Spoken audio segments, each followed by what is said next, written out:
Hello there, podcast listeners. It's John, your humble host here, with a brief announcement before we get into the meat of the show. As of June 2019, I've taken the show off of the Tricorder Transmissions podcast network, and I've gone independent. Tricorder has been very helpful with the transition, and I just want to thank them for their help. For you, as a podcast listener, if you are hearing this, there is already a very good chance that you won't see any disruptions in your feed, and you are exactly set up the correct way to keep getting the show. I did have to do a recut on this episode, so you'll hear a slightly different intro and a new end card to finish off the podcast. Overall, some very minor changes. There's a blog post on my website at TrekProfiles.com that goes into more details on what all this means and what my plans are, if you have an interest. But I think that is enough of that. I thank you all for your listenership and your support, and let's start the show. Trek Profiles Podcast, Episode 23, recorded March 2019.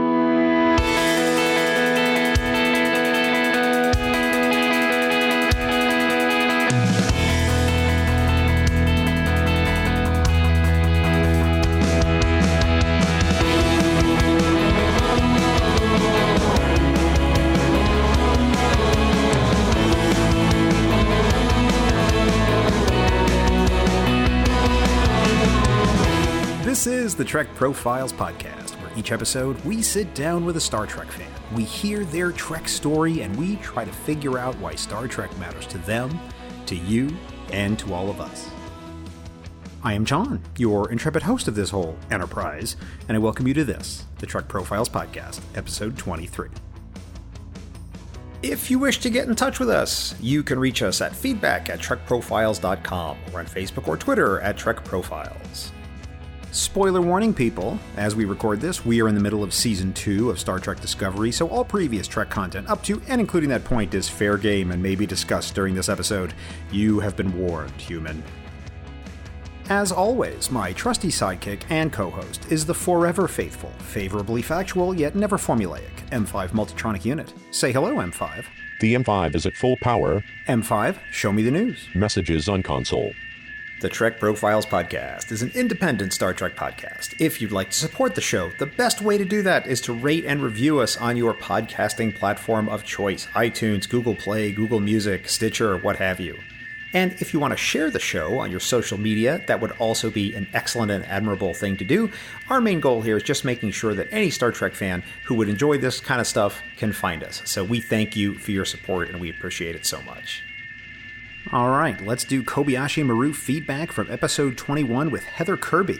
Question 1, who is more annoying, the Pakleds or the Wadi? Heather said the Wadi, but most of you selected the Pakleds by 72 to 28%. You made the results strong. You made it go. Question 2, you're serving dinner to some Starfleet friends. They asked for adventurous cuisine. Should you serve the Romulan Venerine or the Cardassian Zabu stew? Both my guest and all of you concurred on the choice of Zabu stew by 54 to 46%. Question 3. Choose your chariot to the stars, the Defiant or the Voyager. Now, again, the audience and my guest were in agreement, and you all picked the Voyager, and most of the discussion here seemed to be focused on the lack of the holodeck on the Defiant.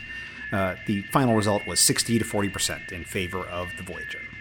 And question 4, you've got a case of Andorian shingles. You can see Dr. Pulaski or Dr. Pollard. Who's it going to be? For the third one in a row, everyone agreed on Pulaski by 67 to 33%. And finally, question 5, you are joining Starfleet. Choose your first assignment, cataloging asteroids near the Gorn border or charting gaseous anomalies near the Tholian border.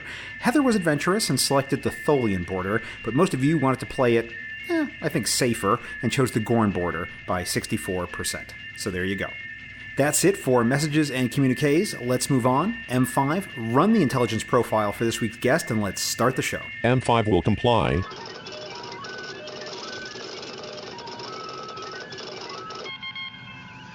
His favorite character is Quark, and his favorite ship is the Sarcophagus ship from Discovery, and he's currently rewatching all of Voyager. You can find him on the Twitter as Gutter Hero and elsewhere on this very podcast network, the Tricorder Transmissions. He currently hails from Little Rock, Arkansas, North America, Earth in Sector 001. It's my good and excellent friend, Shashank Avvaru. Welcome, Shashank, and thanks for being on my podcast. Namaste, Homo sapiens. I'm very excited to be here. This has been a long time coming. We've been playing schedule tag for a while now, so I'm glad we finally sat down and are doing it.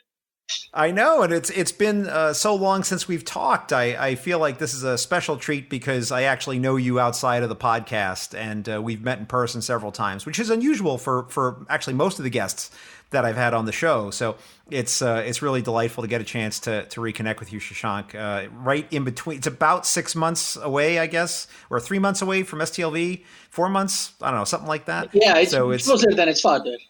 Yeah, so it's nice to have a little mid-year check-in with you, my man.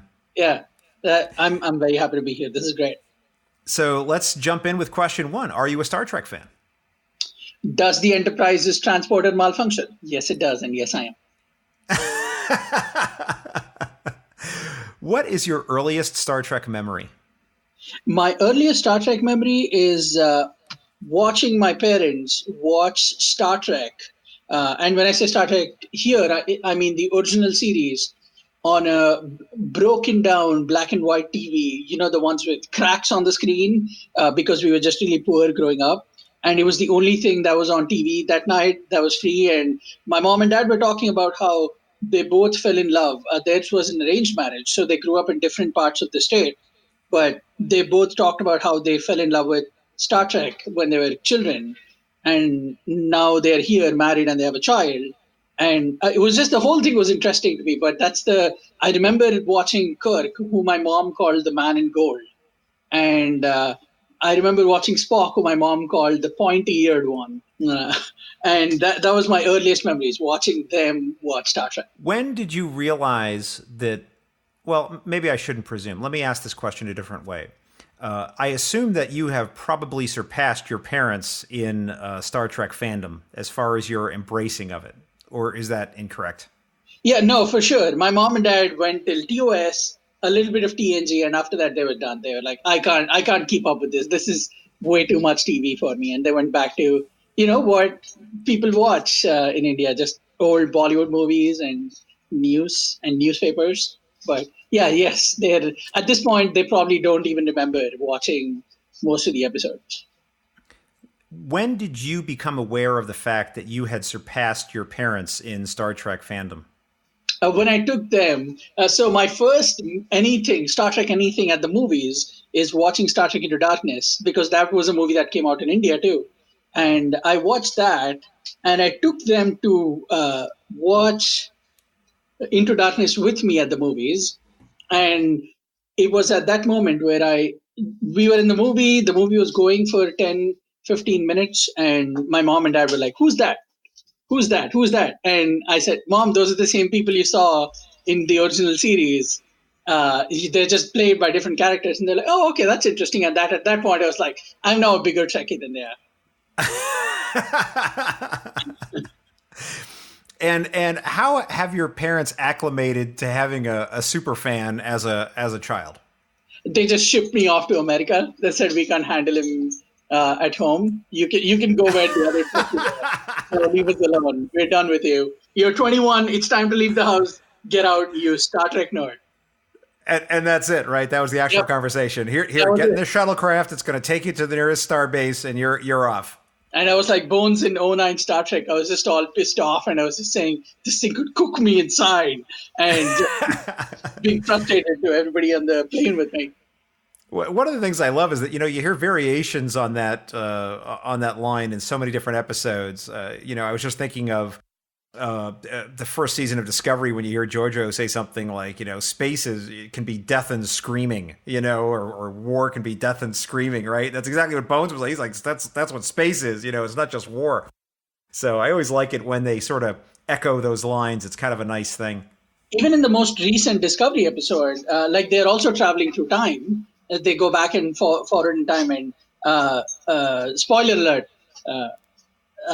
Burnham's mother says, hey, you think time is fragile, but no, it's savage and it always wins. So it's always people telling you, this thing is very dangerous that you guys are doing, and they keep doing it anyway.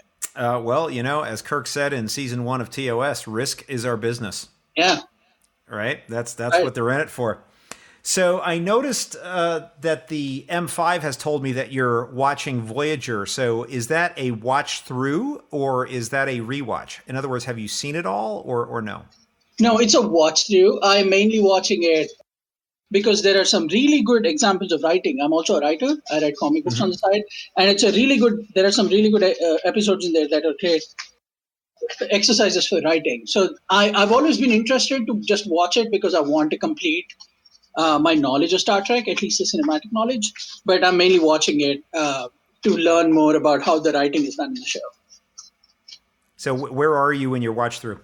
I think I finished about half of season 1. I'm close to the end of season 1. Oh, that's good. That's good. You know, I will, without trying to influence you one way or another about any particular episode, I will say that I thought that season 1 of Voyager was particularly strong, and I was pleasantly surprised by it because I had missed most of Voyager when it was in original syndication. So I'm doing a watch through like you, and I'm towards the end of season 4 as we record this, and I've just been very delighted by so much of it. I've really enjoyed a lot of the episodes, with the exception of one, which I've talked about a fair number of times on the podcast. But we can maybe talk about that one when it comes up. I'd love to get your thoughts on it, and that's the Tuvix episode. But I just saw one today that I thought, man, this could be. I have to think more about it because it was the first time I saw it. Yeah. But I saw an episode today. I was like, this could be in like my top 10 of all Star Trek.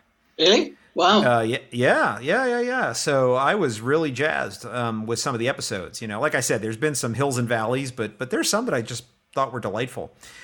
You know what's really interesting, though, and I'd be curious to hear your thoughts on this? Sure.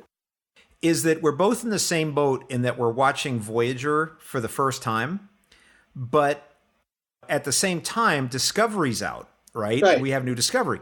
So it's very interesting for me to compare and contrast in my head my feelings about Discovery and my feelings about Voyager, because it's new to me, Voyager. It's not new, but it's new to me, and I assume the same is true for you for many of the episodes. Right. So how's that been for you as a thought exercise, if it's occurred to you at all?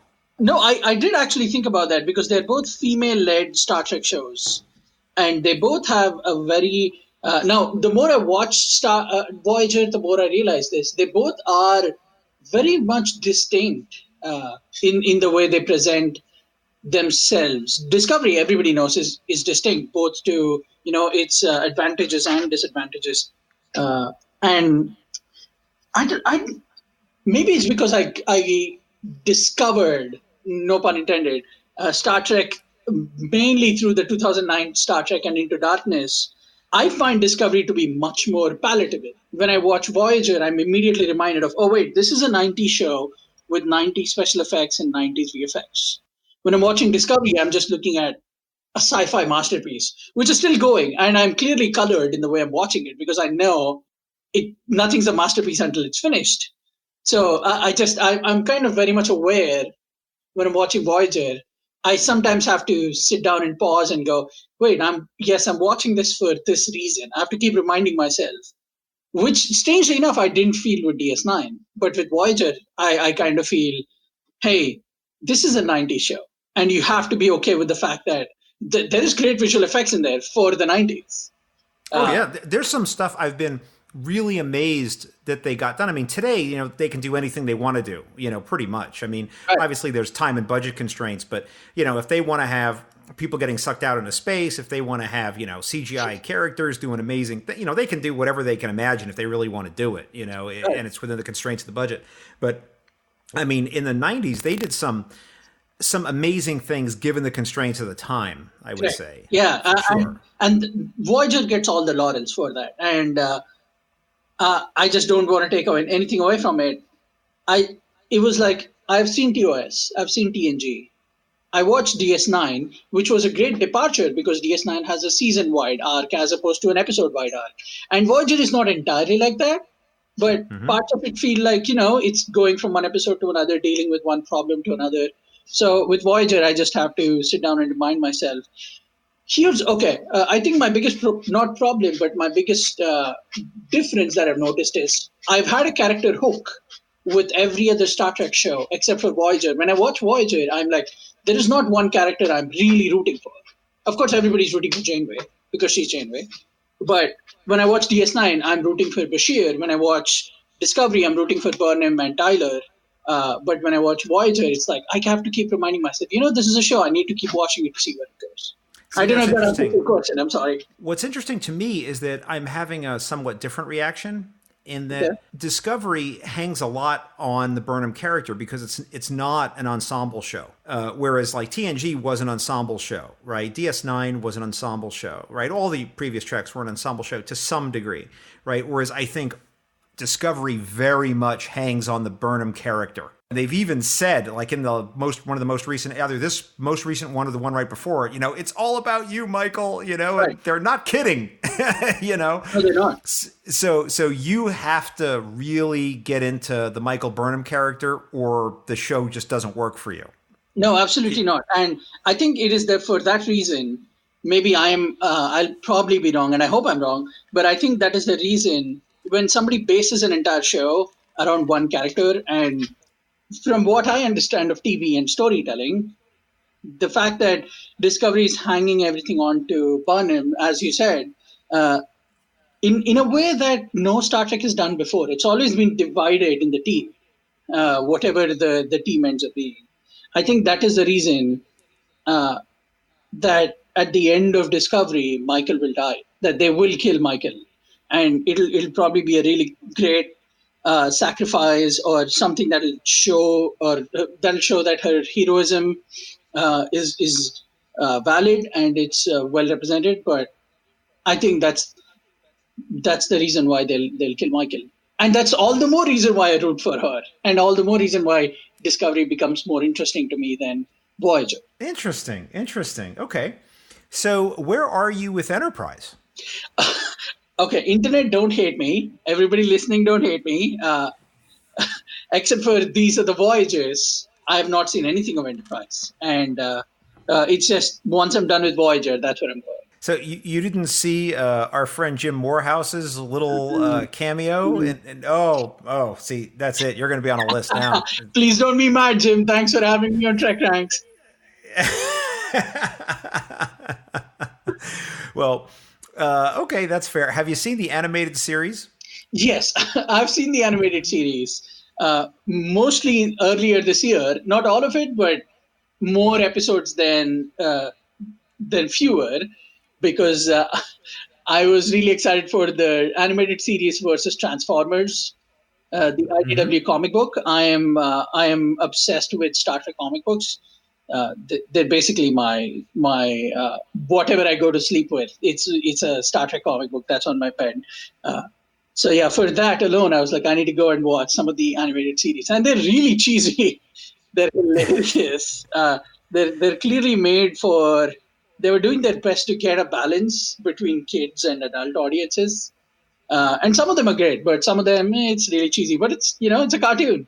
Yeah, well, some of them I will say are quite subversive in their own way. Mm-hmm. I mean, some of them are really something else. I mean, one of the episodes we talked about here on this podcast was How Sharper Than a Serpent's Tooth, which is where the Mayan, I think it's Mayan, I could be wrong about that, but a Central American deity shows up and says, I am Kukul Khan and you must fear me. Yeah. And, it's just, it's like Looney Tunes. It's Looney Tunes. Yeah. I just thought it was great. Okay. So now I know the answer to this, but for folks who don't know, have you ever been to a Star Trek convention? Yes, I have been to STLV 2017 and STLV 2018. STLV 2017 was my first Star Trek anything convention-wise. So I've only been to the big ones.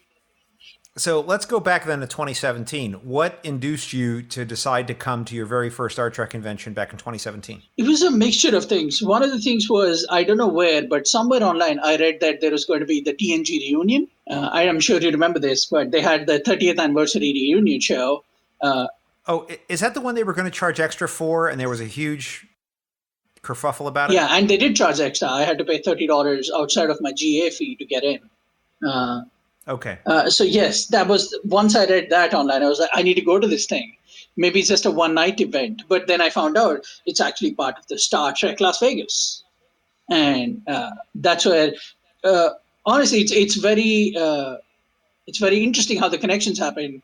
But I read about that, and then I was like, if I'm going to go to a convention, I need to know what it'll be like.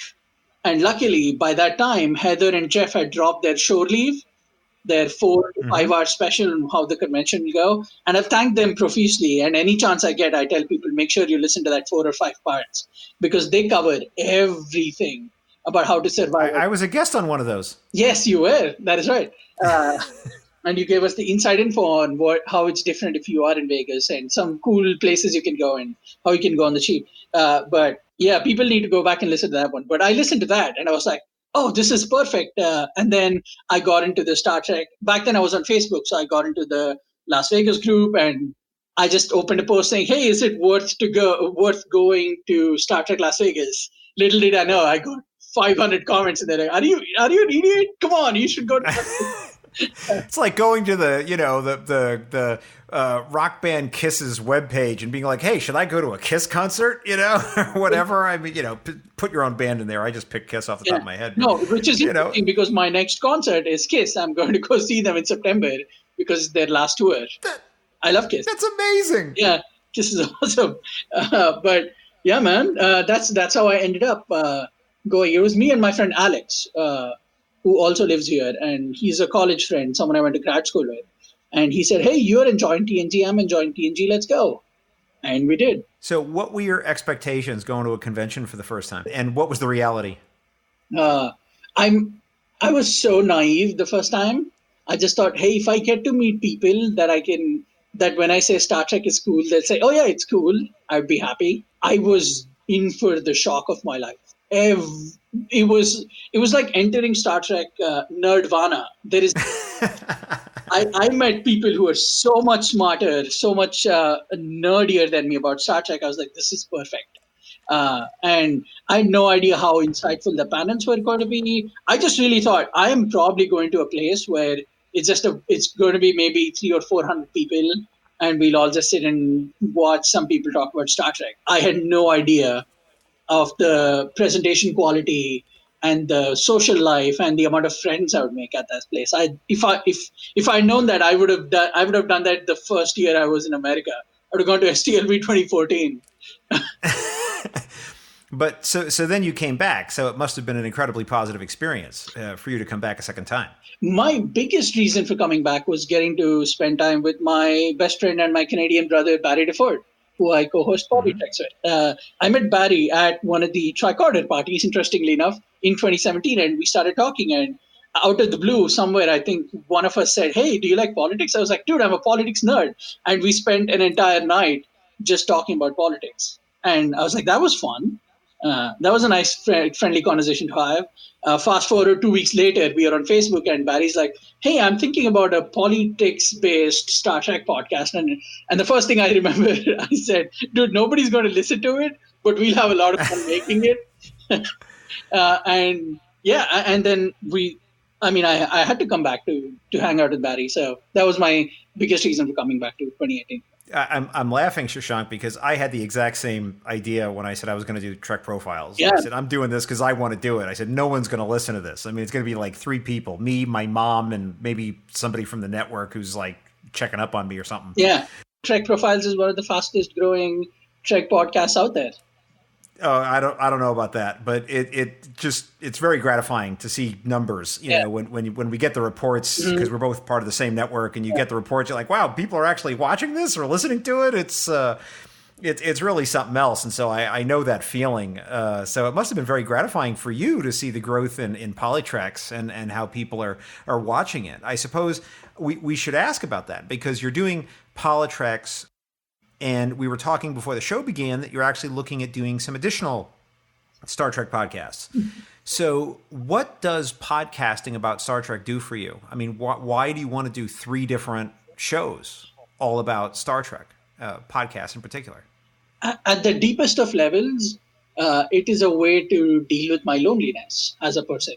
When I talk out into the airwaves, hopefully with another person who is just as interested in talking about the same things I am when it comes to Star Trek, I feel like it's therapy. You know, it's the cheapest form of therapy. In a weird way, I'm making friends by telling people, hey, I love this thing. Come join me. Come, let's all celebrate and be in love with this crazy, out of the world, no pun intended again, franchise. You know, and that's why every chance I get, I think this is my fourth podcast recording this weekend.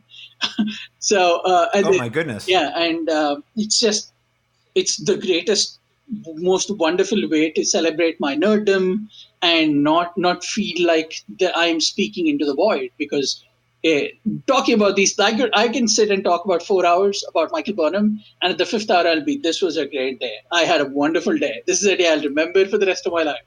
So yeah, at the deepest level, it's just about how many friends I can make and how many people I can talk to about Star Trek. So I have to divert for a minute, Shashank, because you made reference to something that I feel like we should talk about. I don't know when this will come out, but as we record this, it's towards the end of March 2019. And last night, I happen to know, because we're part of the same podcasting network, and we both know things that are going on in the network. You recorded a pilot for another show that's going to be coming out on the network. So what can you tell us about that experience, if anything?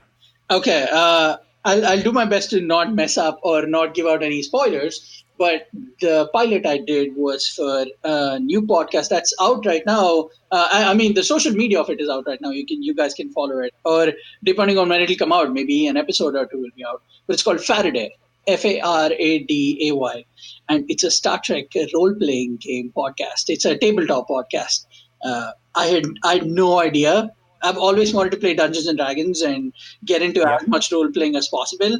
And Felicity Pickens, who's the host and game master of the podcast, she reached out on our network saying, "Hey, do any of you play board games? Are you guys interested?" I was the first to jump because I was like, "Yes, that's another way I deal with my loneliness. I like playing board games." And she said, "Sure.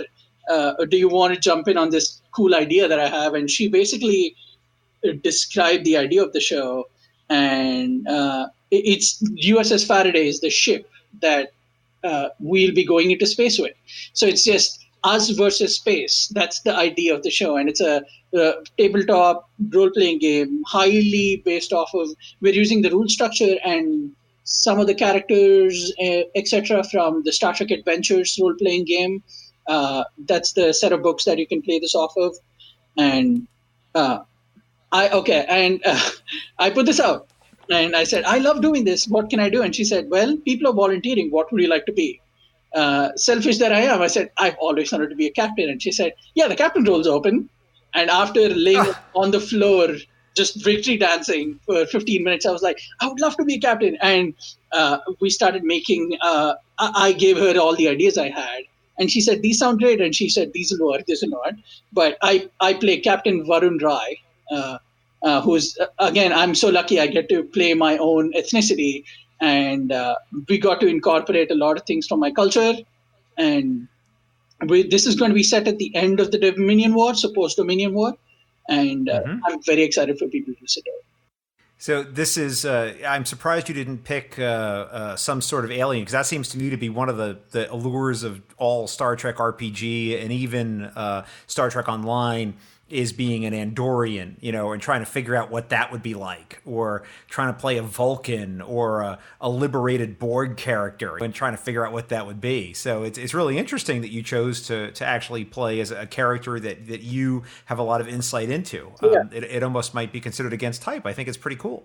Much like with writing, it's play what you know when it comes to board games. So I know what being human is like. I know what being Indian is like.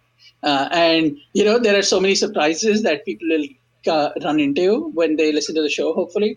But yeah, man, it's there are other people who have chosen alien races. I'm just happy to get to play what I know. Oh, that's fantastic. Well, I'm looking forward to listening to it. I'll subscribe, which is not a promise that I make lightly, Shashank, because I have a very strict rule when it comes to podcasts. Sure. So it's that's a big thing for me to commit to, because my rule is I don't subscribe to more podcasts than I can listen to in a week. So that's my rule. I have to finish by Sunday evening having exhausted my supply. I don't like to have anything in the hopper. And it's mostly because I'm just kind of obsessive about not having like unread messages and things like that. It's my own struggle. I admit that. So, but I will give it a listen, and I'm eagerly waiting to check that out. And by the time this releases, episodes might be out. So check the Tricorder Transmission social media to see where you can listen to it. Okay. So question for you then. Okay. I see you've got some art hanging behind you on the walls because those who are only listening to this on a podcast don't know that we can actually see each other. Do you collect anything Star Trek related? I think the better question might be what I don't collect that's Star Trek related. At STLV, I was one of the people who had poster tubes because I love collecting artwork.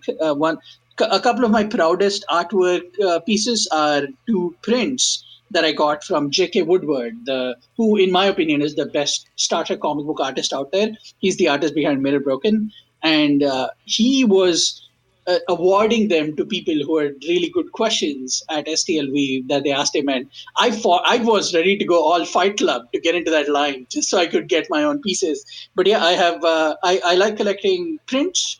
I'm a big fan of the comic books. I like collecting Star Trek variant covers. So I do my best to collect as many Star Trek variant covers as possible.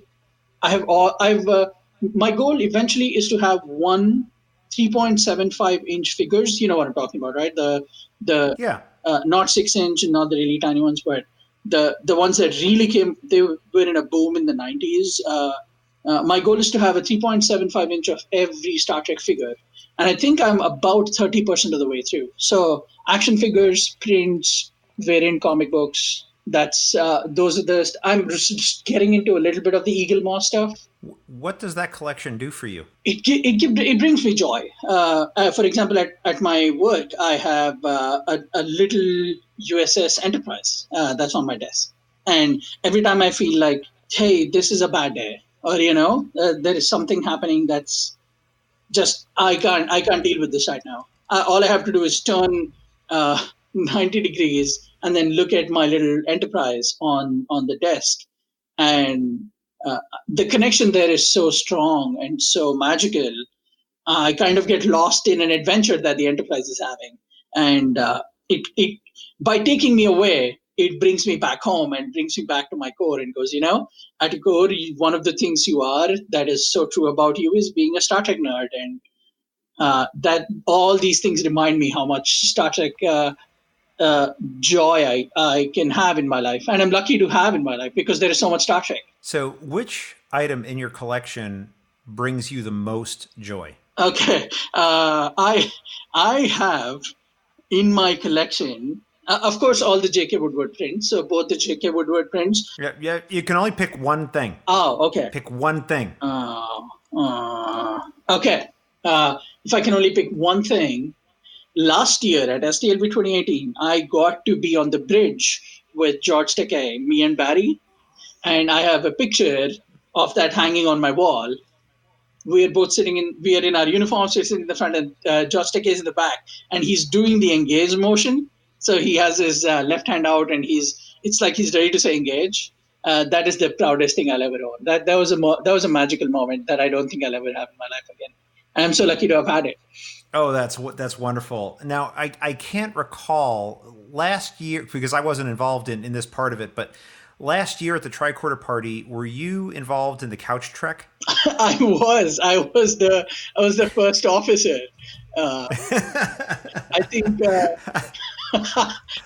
I think about 30 or 40 people saw that. So if you're really interested, I'm sure somewhere online that video exists. But Barry was the captain, and he offered me the first officer role, which I was happy to take. And I got to be Riker.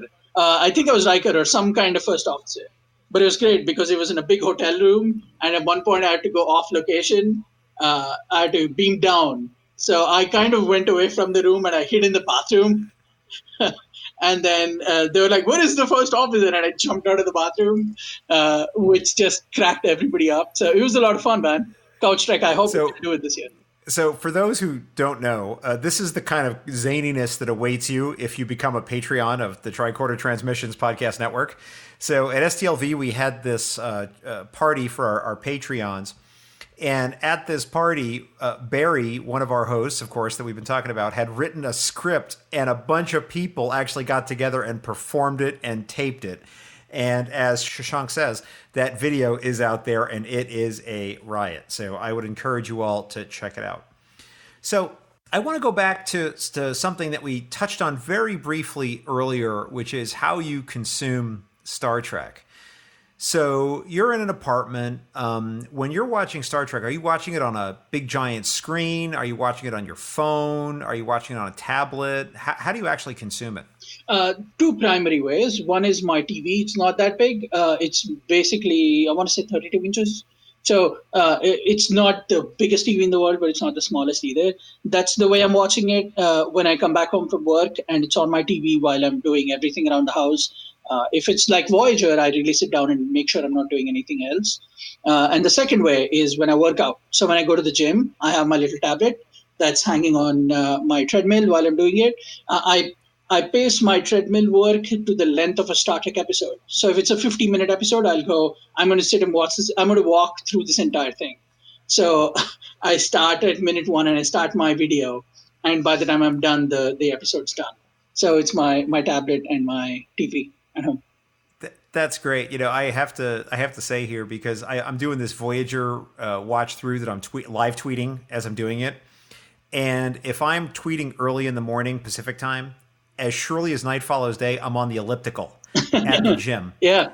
And I am one-handed watching the episode, flipping over to Trek Core, grabbing a screenshot, flipping back to Twitter, posting the screenshot, typing it in with like one finger, and then going back to the episode. And so it's like, actually, I think we should call it like the Star Trek workout, because it's like helping me like manage my core and get my muscles, because I'm trying to balance on the elliptical while I'm flipping around on the phone. It's amazing. It's so stupid, but it's great. And Star Trek is so engaging. And one of the things Star Trek is not, is it's not slow. Any episode, good or bad, it'll just keep moving and it'll expect you to catch on. So it's great to watch something like that really needs all of your concentration, so you're not thinking about how your legs are hurting and how you're, going and going and going. All right. Well, Shashank, the M5 is telling me that it's time to talk about some episodes. So one of the things that I always do is I have the M5 do a little bit of gentle internet sleuthing and put together an intelligence profile on you. And it's put together a list for me of episodes that you consider to be the best and episodes that are meaningful to you. So I think we'll start with some of the best episodes. And I don't know how much time we'll spend on this, because I really want to spend time on the meaningful episodes. But let's give it a shot, and we'll see where it goes. I'm interested in this first one because I don't think it's one that's ever been talked about on the show before. And that's Where No One Has Gone Before. So this is the TNG episode, not the original series episode, if I understand it correctly. This is the one where Wesley's on board with Kaczynski and the Traveler, and they're trying to build this incredible warp drive technology, right? So why, in your opinion, is this one of the best episodes of all of Star Trek? Please educate me. Okay. Star Trek is subjective. There are people who are allowed to like anything they want in Star Trek. I'm sure there's somebody on the planet who likes Code of Honor, and that's okay. People can like whatever they want. To me, a Hindu... Surely you are mistaken, but continue. As a Hindu child, you're allowed to pursue 4 principles in life. And those are really all that life is supposed to be about. And they are Artha, Kama, Dharma, and Moksha. And stay with me on this. I promise it's going to the traveler. Artha means collection of wealth or collection of things that you need in your life. Kama is the persuasion of love and fulfilling the physical needs that you have as a human being. Dharma is the responsibilities you have as a human being. So that is being a son, being a husband, being a father, being a mother. And moksha is what life is really actually said to be all about. And moksha is the attainment of salvation, or the understanding or the pursuit of something that is beyond life. The pursuit of going from being human to being one with the universe. And the first time I remember watching Where No One Has Gone Before, it starts in a very cheesy way, because it's just some guy in makeup. I've seen that in Star Trek before. And it's Wesley at that point already, I was ready to sign Wesley off. I was like, I'm done with this character. But the episode keeps going, and I think 15 or 20 minutes in, Wesley figures out where the traveler's from, and he says, you're from a place, I'm paraphrasing, you're from a place that nobody knows about. I think I know what's going on. And then he says it, and then the traveler says, the idea that time and thought originate from the same place. Humanity is not ready for that yet. And that immediately hit me in my fourth principle of life, that there is a starting point for things that you haven't even thought about in the universe. And the human mind is not even worthy or not even ready to conceive of something like that. But I now have a character in the traveler that I'm watching who's telling me, hey, this is what life is really about. It's great that you have your shape and you're in space and you're trying to establish all these relationships. But have you ever thought about what lies beyond all of that? What lies beyond space and time and thought? And I am from that place. It hit me in a place that I did not think Star Trek could ever hit me, because I've always thought of it as a sci-fi show. I never thought of it in that moment to be a show that spoke to the humanist and the core Hinduism connections that I've had growing up. And it went from being a sci-fi to a religious to almost a show that with that episode, it felt like it was made. So at some point in my life, I could find it and I could see it and I could understand. That's why this episode is so great. It's because Where No One Has Gone Before tells you everything that Star Trek is doing. It's revolutionary and it's great.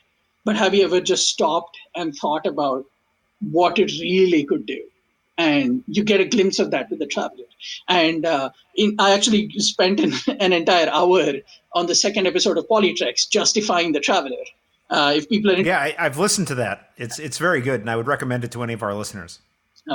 And it's one of my greatest disappointments with Trek is that character did not catch on, and people really could not get as much as they wanted out of that character. But it's simply because I got to see.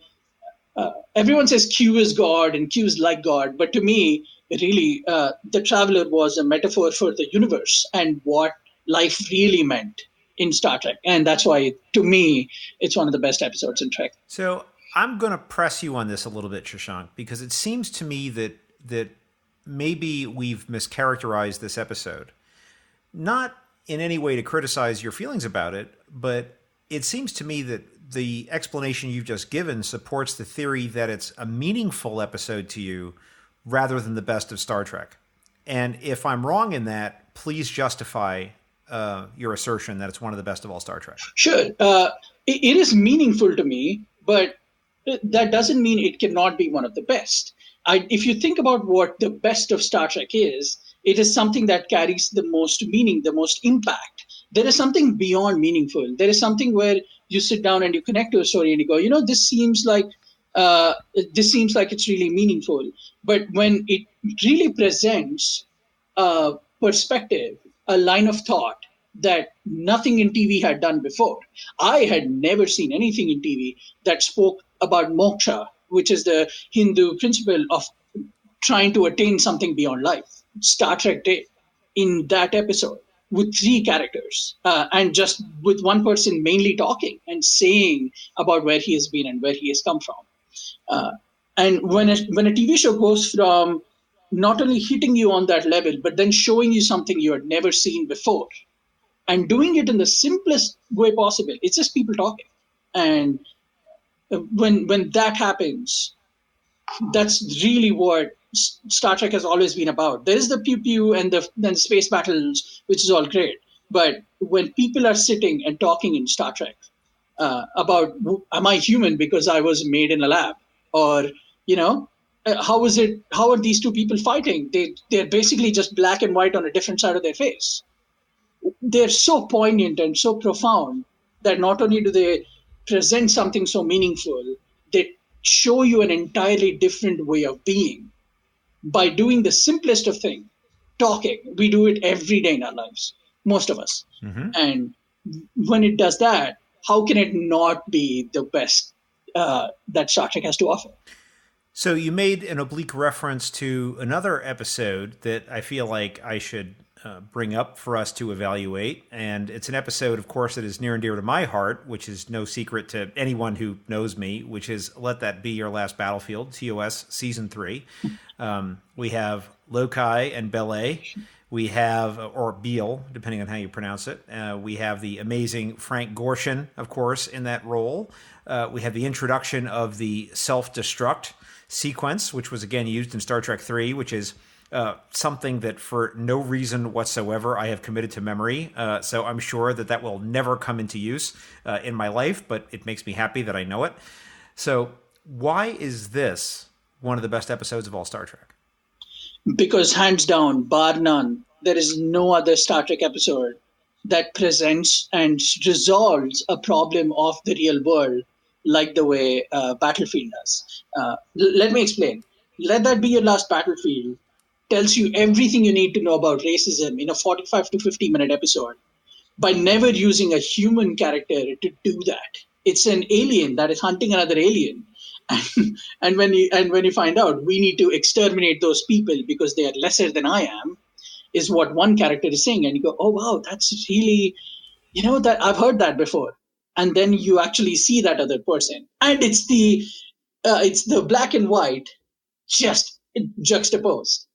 And everybody on that ship, just like you, is baffled. And they say, oh, that is ridiculous. You are basically the same people. That's the argument that has stood for anything racist in our planet for the longest time. And not only does it show you that there is that problem, and people will go to such lengths to say, we're ready to get an entire ship destroyed just so I can have my revenge, air quotes.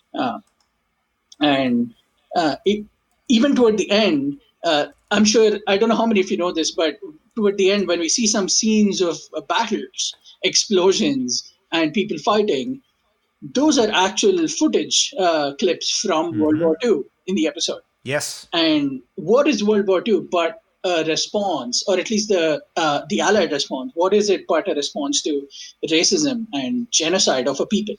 And when they show you that, and the way the story goes, and what it teaches you about racism, by never actually using a human character, but instead having the human characters experience it after all this time, how can that not be, the best that Star Trek has ever gotten to? It's interesting that you bring this episode up, because one of the things that's always on my mind when thinking about Trek is not just thinking about the episodes themselves, but also situating them in the larger milieu of what's going on in the world. And when that episode was on the air in 1968, we had the incredible scenes from the Chicago Democratic Convention when Mayor Daley sicked the police on protesters outside the convention. I mean, it was a horrible slaughter. RFK was assassinated that year. Martin Luther King was assassinated that year. I mean, there was ridiculous amounts of chaos, literal chaos that was happening in the world. And there was a lot of racial issues that were happening in the world, which, as much as people want to make it seem like today the world is ending, I think it was much worse back then. In that particular year, there was a lot of mayhem that was happening. And that episode was so many standard deviations away from where the world was at the time that it was really groundbreaking for me. Mm-hmm. And that's why I identify with the episode so much. So it really pleased me to see the episode on the list, because one of the things I've always said is that given where society is at the time, I feel that TOS pushed the boundaries further than any other Star Trek ever has. And this is an episode that always comes to mind as an example of that, because there was just some real insanity that was going on in the world at the time. Yeah, everybody often says, oh, it's the interracial kiss that really showed us what Star Trek could achieve. Yes, in some respects it was, but by posing such a difficult question, Let That Be Your Last Battlefield actually does something beyond, the physical connection between two people from different races. It shows you that it's actually possible, if you put your quibbles aside, for all races to exist together and to make the place better instead of fighting and going back to the destructive ways that we know. Best of both worlds. TNG two-parter. We have Shelby. We've got Locutus of Borg. We've got ending on that cliffhanger of Riker saying fire. Yeah. Tell me why you think this is one of the best episodes of all Star Trek. The Best of Both Worlds is a masterclass in storytelling. You don't have to watch it for any other reason except to see a character that you've been in love with so far completely taken and turned on its head. The character has become the very thing that he is supposed to protect us against. And then you see the loyalties of the people that have followed him, much like we have, tested. And you're every second, even though you kind of sort of know what is going to happen, because it's a TV show and it has to keep going and it won't go on without its main character. You don't know whether to even root against Locutus because Picard did such a wonderful job of sitting in your heart. You're kind of rooting for the villain to not win, but to come out for the most part unscathed.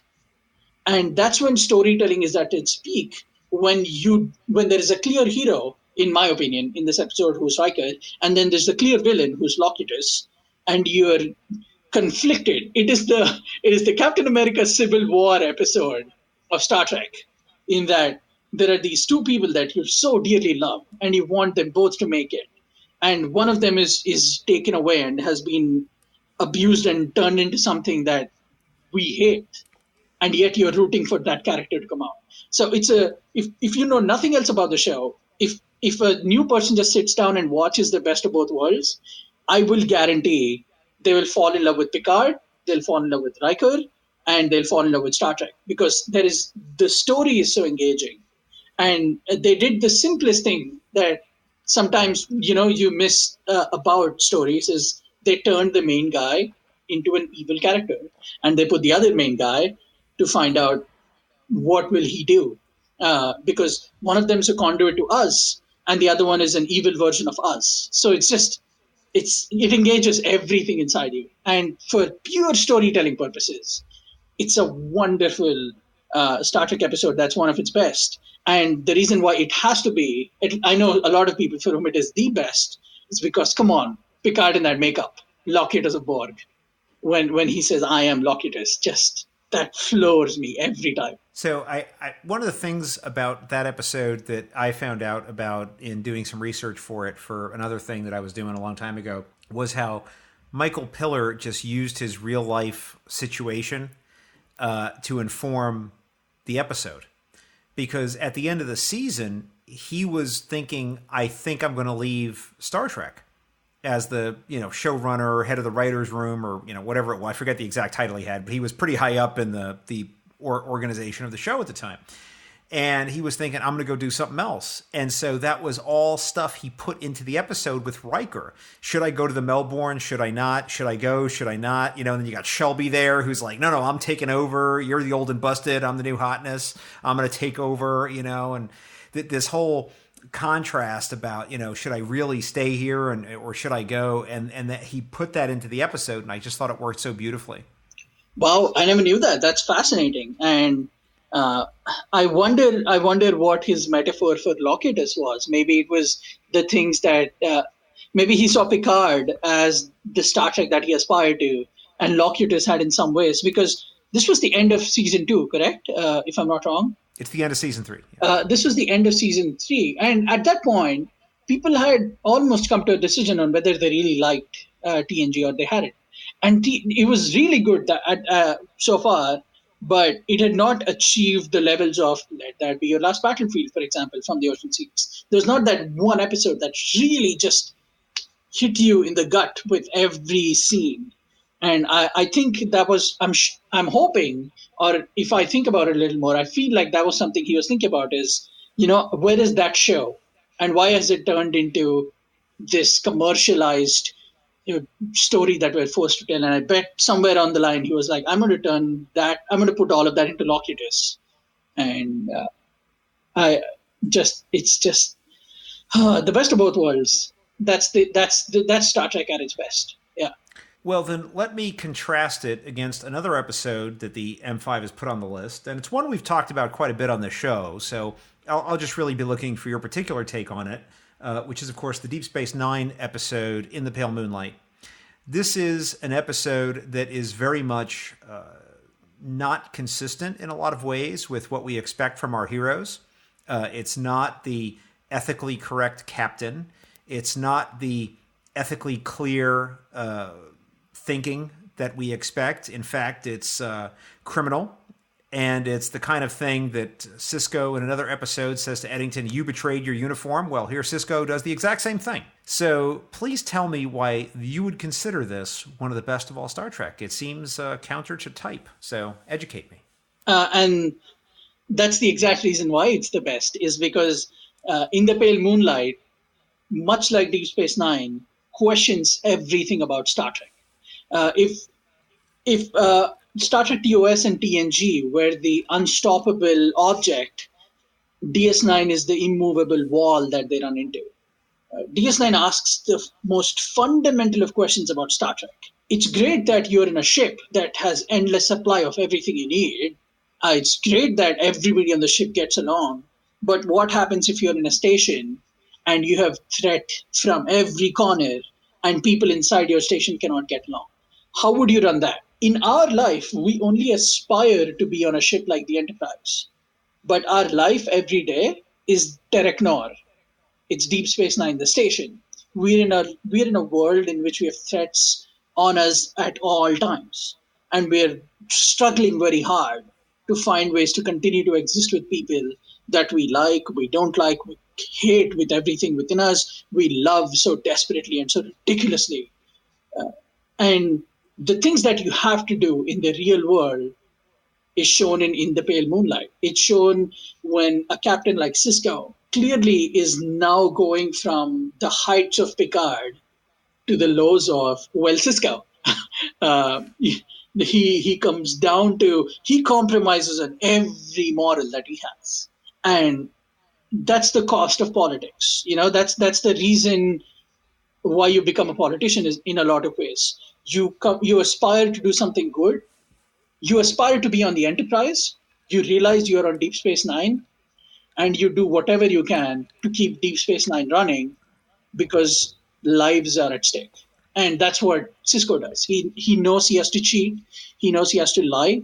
He knows he has to manipulate. And Garrick tells him that. He tells him in the beginning, you have to come to terms with this. It's going to happen. You can keep trying to do the best possible thing. You can keep trying to be TOS and TNG, but that's not what real life is about. And in this situation, you'll have to lie to the Romulans. You'll have to come to peace with everything surrounding the situation. And it's the best of Star Trek because it actually tells you Star Trek is merely aspirational and it's all out there. It's a great vision to aspire to. It's a really good horizon that you can look to.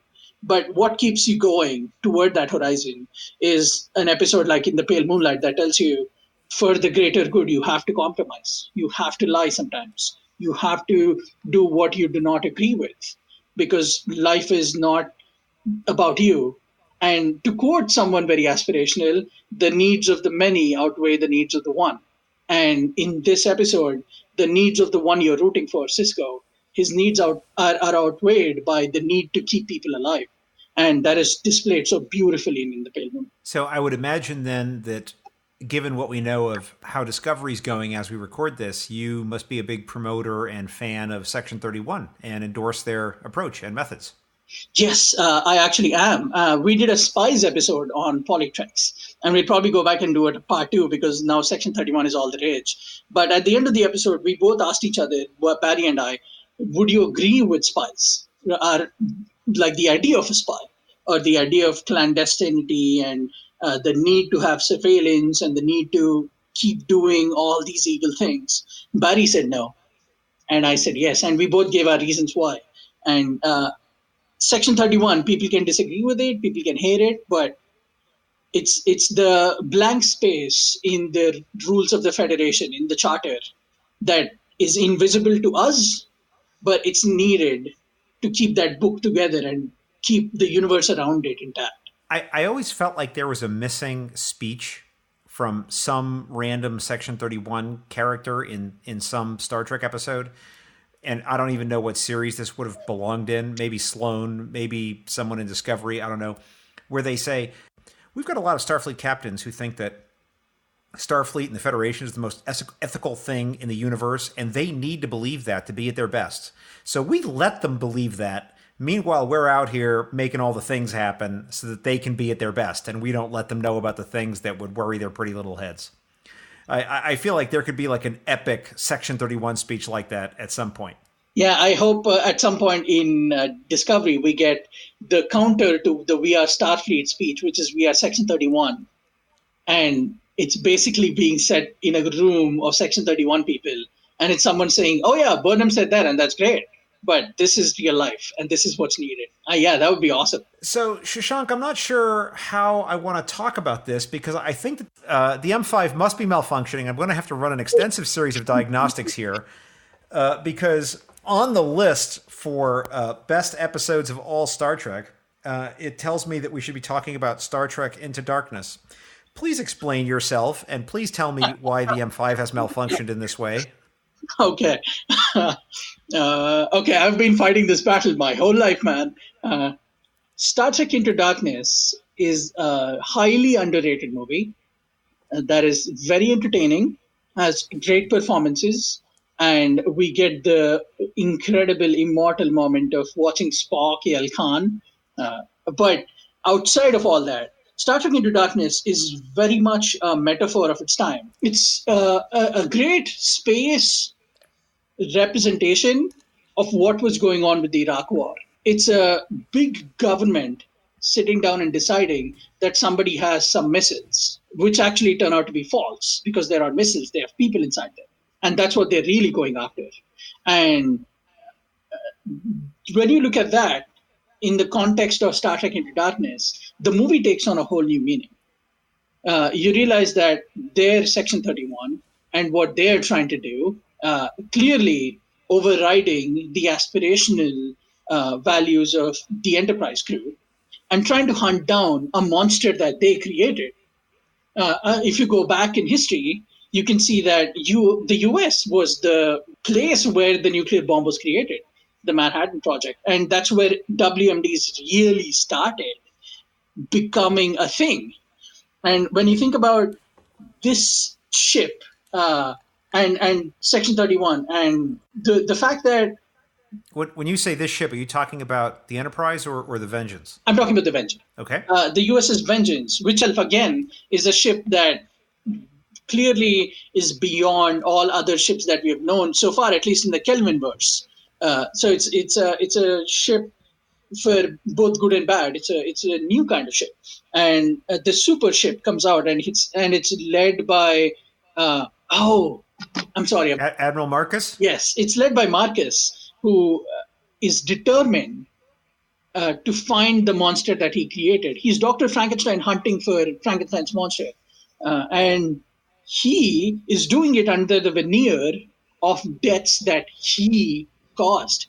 If Khan had never been created in the first place, none of that would have happened.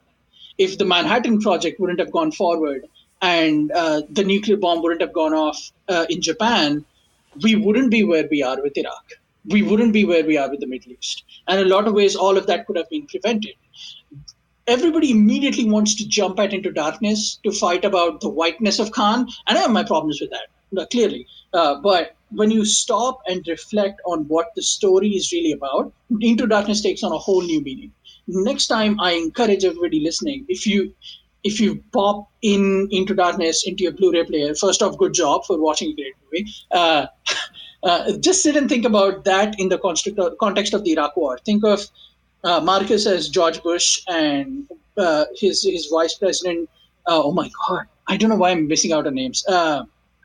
Dick Cheney? Yes.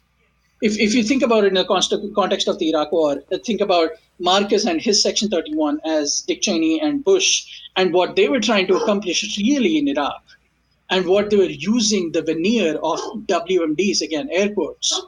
It takes on a whole new meaning. And I don't think nobody ever gives Into Darkness enough credit, because the humans that we are, we immediately are mad about the one character that is taking on the role of a character that we really loved in another movie. So you made a reference to the casting of Benedict Cumberbatch in the role of Khan, and you said you had some problems with it. So say more about that. Okay. I've always had an issue with the fact that people used Khan, Nooni, and Singh, clearly an Indian name because Singh comes from Punjab, and Khan is a Muslim name that, again, is a name that is commonly anointed to a good amount of the Muslims in India. And the fact that they used a Hispanic character at the time to represent Khan, that You're was talking about Ricardo Montalban. Yes. Okay. That was something I did have a problem with, but not as much, because I was at least happy that they went out of their way to. I'm sure at that time, Roddenberry must have had trouble trying to convince people to say, "Hey, can we at least have a non-white character here?" And the fact that that happened in the 60s is itself an achievement. So I have my problems with the fact that Benedict Cumberbatch, Benedict Cumberbatch, a white man, was hired to play the role of Khan. But I can forgive them, because there is another way to look at it, and that's, hey, maybe in the future, white people won't be so afraid of taking brown people's names and being associated with the things that we bring to the table, that they'll be okay with having a name like Khan, So I just look at the positive side of things. That's actually interesting that you bring that up, because there's two things that come to mind, which is, first, when my son was born, I did a lot of research on names because my wife and I had agreed that if we were to have a male child, I would be in charge of names, and if we had had a female child, she would be in charge. And while we could veto, we didn't have the ability to put forth a proposal.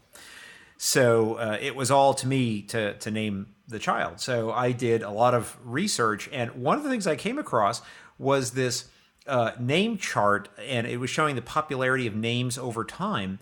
And it turns out that male names, at least in the Western world, tend to become female names over time. That's actually a true thing. So, like, if you think about, like, there's a famous author, Evelyn Waugh. That's a man named Evelyn.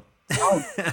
And so there's been a trend, not, a major trend, but there's been a trend of male names becoming female names somewhat in the Western world over time.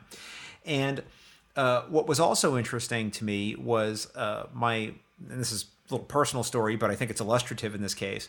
My mother was over here, and she's quite elderly considering how old I am and how old my son is. So my parents were married for 20 years before they had me. So my mom is very. What's that? You don't look a day over 25. Well, my parents, the people on my level in the family tree, on my row, have kids who were way older than me. Wow. Just to give you some idea. So my parents were married for over 20 years before I came around, right? Oh so God. My cousins are like retired, like long retired. Yeah. But that's just the reason I say that is because you have to understand my mom is quite old. She's almost 90. And what was interesting was she was over here talking to my son, her grandson, and she's like, "Oh, what are the names of the girls in your class?" And she's going, "Mary? Nope, there's no Marys. I don't think there's any Marys in my grade. Oh, Jennifer? Nope, no Jennifers. No Jennifers in my entire grade. Sue? Nope, there's no Susans." And she went through like every possible girl's name that she knew, like that she could come up with. And there wasn't not one in his class, there wasn't one in his grade. Wow. Because there's been this explosion of diversity in names, which I think is great. It's fine. And so it's just interesting to think about what that looks like into the future. Yeah. And to think, what would names be in the future? So, I mean, that is a quote unquote fan wank, and that this is fans making up stories. But I think it's an interesting idea to think about on what names would be in the future, right? Which is why I have zero problem with Michael Burnham, right? Yeah. I mean, names 300 years in the future, who cares? Yeah. In fact, that's consistent with what we just talked about, that sometimes male names become female names, but never vice versa, as far as I can tell. In the Western world, it might be different elsewhere, but I thought that was really quite fascinating. Yeah, I'm glad you think so. See, I feel like I'm getting you to come around on Into Darkness. Maybe a little bit, but that might be a bigger leap than I'm willing to go. I didn't say that. okay. I just said it was interesting. Uh, I liked the movie much better when it was called Star Trek II: Wrath of Khan. But sorry, did I say that out loud? How no, impolitic of me. but that's the thing, though. That's fair to say, but it's not entirely accurate because it's not a remake of Star Trek II: The Wrath of Khan. Wrath of Khan is a revenge tale about a superhuman hunting down human beings across space. Into Darkness is the story of big government trying to use their own exploratory people for military purposes, and one guy trying to undo a mistake that he did, and going beyond, above and beyond reason and logic and the very principles that he set out to undo the mistake that he did. So I feel like that's a I get it. I get the idea because it's the central character, but I feel like I don't think it's valid. But that's just me. Well, let me offer you one last provocation for you to respond to on this. Spock in Into Darkness is the superhuman character who chooses to beam down to the planet and chase Khan when he doesn't have to, and basically wants to kill him and would have killed him had Uhura not beamed down and said, no, we need him to save Kirk. Isn't that a revenge story right there? Isn't that the superhuman chasing the other humanoid to deliver revenge? Or do I have it wrong? Well, Khan is not human. He's also superhuman. And to that, I say, that's one way of looking at it. But in Star Trek II: The Wrath of Khan, when at Spock's funeral, Kirk says, of all the people I've met, of all the journeys I've known, or of all the lives I've encountered, he says Spock was the most human. Yes. If you think about Into Darkness, Spock goes from an emotionless, completely logical character who would never even dare to do anything, quote unquote, human, as long as he is Vulcan, to basically going down to beat the crap out of someone because he killed his friend, which is, again, a very human emotion. What was said in The Wrath of Khan is actually shown in Into Darkness. You go from a character who will go down to a volcano and is saved by his captain, and instead of being thankful, he says, you violated the rules, I had to report it. You go from that guy to someone who will risk their own life just because they need to avenge their friend. And there is a metaphor there that, again, people choose to ignore, or people don't catch on because everybody's mad about the fan wank, as you said. So we on the Trek Profiles podcast issue a challenge to all listeners. Go back and watch Star Trek Into Darkness with an open mind. Give it another watch, and we'll see if you can come around to Shashank's point of view. I don't think I'm quite there yet. I will tell you, of course, as I always do on the show, that I rewatch everything that comes up on these lists. So in preparation for the podcast, because it is my job to be a good interlocutor for you. So I will say that as I watched the movie again, I did enjoy it a lot more than I thought I would have going back into it. So thank you for that, Shashank. But let's turn now into the section of the show that I am most excited about. And I'm most excited about talking about the most meaningful episodes, because there's a list here that the M5 gives me, which are episodes that are, for the most part, very unusual and do not normally show up on the podcast, which I think is great, and I'm very excited. So I don't know where to start with this. I think what I would like to do is perhaps start, maybe go chronologically. So let's start with a TOS episode just to get us warmed up, because this one does come up more often than not, and the rest most certainly don't. So let's start with City on the Edge of Forever, an amazing episode, which of course many people would point to as one of the best of all Star Trek. So let's just spend a minute here before we dive off into some pretty unique choices. So why is this one the most meaningful to you, which is a different question than why it is the best of all Star Trek? For the longest time, it was just a great episode of TOS for me, until STLV 2018, when I got to do a 4-hour interview with J.K. Woodward, the artist who also drew City on the Edge of Forever, which is the comic book adaptation of Harlan Ellison's original script. So there are some differences, there are some additions, some really good additions. I implore all of you to go ahead and buy that book. Uh, Harlan Ellison basically gave J.K. Woodward the script and said, "Hey, here's the script." And J.K. Woodward had they got the Tiptons, who are again famous writers in the. Hold on. I need to clarify something. You mean the original script that Harlan wrote, or Yes. one of the multiple revisions? No, it was the original script that Harlan wrote. Okay, so point of clarification for any of the listeners out there. Harlan's original script is very, very, very different than what you saw on the screen in a lot of ways. So, without giving anything away, it's very different. Okay, and I could be wrong, but from my understanding, it was, and that was one of the selling points of the book, is that it's Harlan Ellison's original script. Yeah, which it could be. I'm just saying it's very different than what was on the air. Right, and so when the Tiptons, who are again famous, they're a famous writer duo for Star Trek.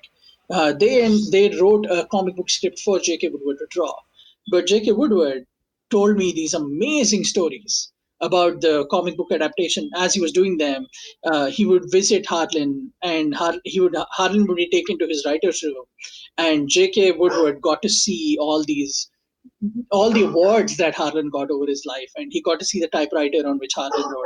There are just some beautiful stories that Woodward recounts in that 4-hour interview. It's on Reading Trek. For those of you interested, Reading Trek is another tricorder podcast, and I got to do that deep dive and just what Harlan Ellison has become in the world of Star Trek and in the world as a writer, and the connection that had to me in those 4 hours. It went from being a really good episode to something that now I shared a connection with, because a friend recounted the way his life changed when he drew that book for Harlan. For all those reasons, and the fact that it's a beautiful love story in Star Trek, and It is.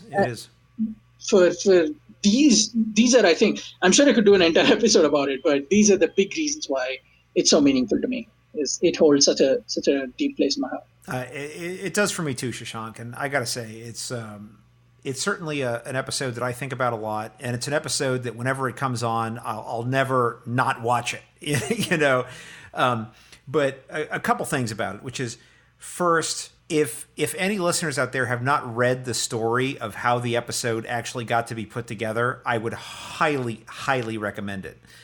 Because one of the things to remember is that Harlan wrote the original episode before the show had ever gone on the air. It was supposed to be a first season episode, and the whole thing was turned in before they'd seen what you and I and everybody else listening knows as TOS Star Trek.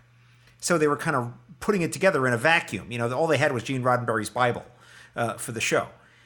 And so it was a very different sort of thing. And Harlan's episode that he had originally written was very much unproducible on the budget that they had. Because he had the city on the edge of forever. It was an actual city. It wasn't like just the big stone donut sitting in a wasteland. There were actual guardians, were people. They were actual beings. It wasn't just the stone donut. They were actual beings there. They had a whole thing with these jewels called the Jewels of Sound, which is what became the Cordrazine shot that McCoy gave himself. And so there was this drug dealer on board the ship, and he was dealing these drugs. I mean, it was a completely different thing than what you saw in the final episode. And while I think that the episode that Harlan wrote could actually be a standalone story that would be considered among the best of all sci-fi, it was unproducible for what Star Trek had at the time, for what they had available as far as budget and time constraints. So it's an amazing story, but that's a little bit of behind the scenes stuff. But one of the parts of that story that that still, honestly, Shashank, touches me to this day, it's really something that I think about often whenever this episode comes up, is when Kirk and Edith Keeler are walking along the street, and it's just an incidental moment in the episode when Kirk says, "You see those stars up there? There's an author who's going to come from those stars, and one day he's going to write a book, and he's going to recommend the words 'I will help,' even among 'I will love you' as the 3 best words in all of language." Or so he says something very close to that. And I often think about that, like, "I will help." is even a more special thing to say to someone that I love you, right? And I think about that, and I think that's a lesson that I took from the episode in my own life, and I just really was taken with it. And I agree with you. It's just a very special piece of entertainment that really is much more profound than I think it was given credit for initially, but subsequently I think has been revealed to be something that was very special in American pop culture history, and I'm so glad that it showed up on the list. Okay, well, I agree with everything you said, and I don't know if I could put it, now that I think about it, as eloquently as you did, for sure. But there is something about sci-fi when it stops being a genre and just becomes a way to tell you a human story. Like Let That Be Your Last Battlefield. You don't need to know quantum physics to understand Let That Be Your Last Battlefield, and you don't need to be someone who lived a fulfilling, long life to understand the city on the edge of forever. Everybody understands what it's like to be in love and what it means on some level to lose someone. And the rhyme or reason that you're not given for having to live a life and just having to lose people. There's so much about love, loss, and friendship in that episode. Yeah, it's no wonder it's so meaningful to so many people. So let's talk about an amazing TNG episode, Face of the Enemy. Here we have Sub-Commander Envec. We've got Commander Toreth, and we have Marina Sirtis playing an amazing switch around as a Romulan. An amazing episode in a lot of ways, but this episode appears to be meaningful to you personally, Shashank. So please tell us why. I love spice. And not just spice as in the food ingredient spice, but I love spice and the culture around spice and the history of spice. And I'm a big fan of shows like The Americans and the Bond movies and Bourne movies. And I've always been a fan of anyone that does anything, that they're good at anything that's considered to be legal, but it's kind of for the greater good, or at least in someone's perspective, is fighting for the right thing. Face of the Enemy, an unassuming counselor on the ship who's, let's face it, a supporting character who doesn't really get a lot of screen time and a lot to do in a show that is revolutionary. She's a character that's left behind, and Marina Sirtis is an actor that in a lot of ways was left behind. In Face of the Enemy, in that 45 to 50 minute episode, while watching it, I realized, oh my God, there is a gold mine of talent of Marina Sirtis that is not being utilized on this show. Another big disappointment I have with Trek is, how did anyone see that episode and go, you know what we should do? We should do a Star Trek spy show and see if we can turn this into a mini series or give her a few episodes just for her to continue being this Romulan spy. And it's mostly meaningful to me because it helps me think about the larger picture. And both Sirtis and McFadden have talked about this. They said it was really hard at the time for women to get opportunities. In a lot of ways, it is still really hard to be a woman in entertainment.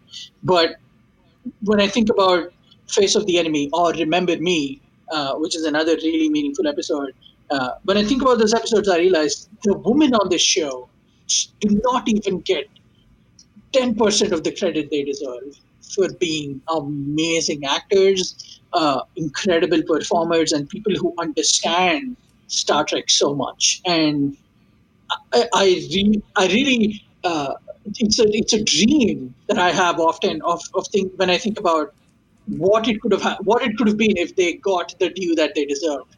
McFadden and Sirtis. So this episode, while I was watching it, it made me think about so many things. It stopped being a really cool, awesome spy episode, which I'll admit, it's the coolest spy thing outside of Section 31 that Trek has ever done.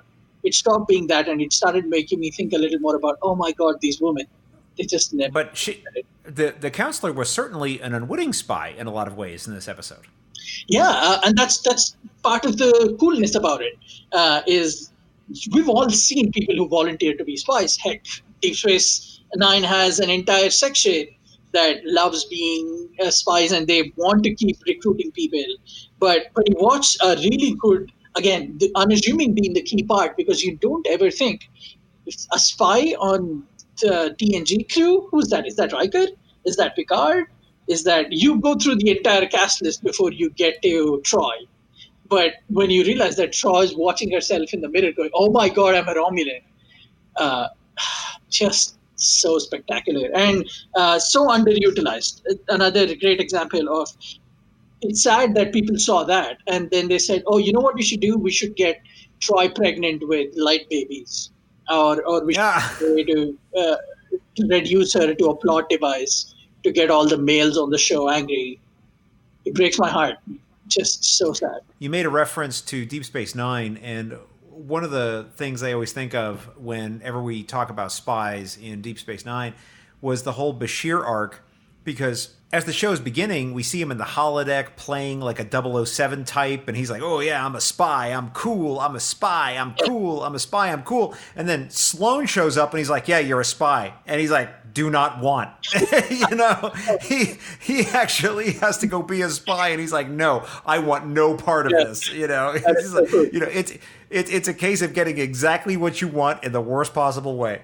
Do you know who James Hadley Chase is, John? Who? James Hadley Chase. No, it doesn't ring a bell. Tell me. James Hadley Chase is a 20th century pulp fiction author, and he's one of those people who wrote a lot of pulp fiction, and he's mainly known for writing all the mystery novels. His most popular book is called No Orchids for Miss Blandish, or Orchids, however people say it. But he wrote this one book, which is one of my favorite books, called More Deathly Than the Male. And it's about, it was written in the 40s, and it's about a young man who's a salesman by day. He just goes around selling things, knocking on people's doors and trying to sell these books. But he's someone who grew up in the 20s. So he is fascinated with the gangsters of the Roaring 20s. And to make some kind of entertainment in his life, he starts bragging to people that he was actually part of Al Capone's and John Dillinger's crew. And he says, I beat up these guys every day, and I'm a badass gangster. And then he runs into a situation where he's actually expected to do some of that gangster stuff. And the story is about how his life just completely falls apart when he has to take on the real life mantle of being that thing that he's bragging about. So that there is something really cool about that Deep Space Nine arc. I've always loved that part of Deep Space Nine. You know that there's actually a very interesting parallel with an actual character. Believe it or not, there was a guy named Morris Berg, and he was a professional baseball catcher in pro sports. And there was actually a very bad movie made of him, which no one should pay any attention to. But the story is true. This guy graduated Princeton University. He spoke more than a dozen languages. He passed the New York bar exam while being a professional baseball player in the 1920s. He ends up being on the Boston Red Sox. And then the United States government, the old USG, recruits him and sends him over to Germany to kill Heisenberg. You know, if he believes that Heisenberg is actually working on a fission bomb for the Nazis. I mean, it's a story that's so fantastic that you would say, like, no one could write this, right? It's one of these things, like, if you went to your boss, you're like, here's a story, they'll be like, no, that's stupid, right? It's a true story. It's a real thing that actually happened. It's amazing. And yet Flash Gordon happened, in which a quarterback goes to find an intergalactic threat. It's a sports guy who goes out in space and tries to fight an evil emperor. So yeah, that's fascinating, those stories. But coming back to Face of the Enemy, just that kind of unwanted wish fulfillment, and watching Marina Sirtis and thinking about how the women were underutilized on that show, just that brought it home for me.